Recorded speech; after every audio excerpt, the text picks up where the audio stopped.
False imprisonment is under law of torts. Means A. Confinement of a person without lawful justification. B. An intentional confinement of a person without lawful justification. C. A fictional imprisonment. D. None of the above.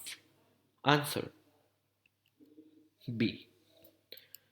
False imprisonment under law of tort means an intentional confinement of a person without lawful justification.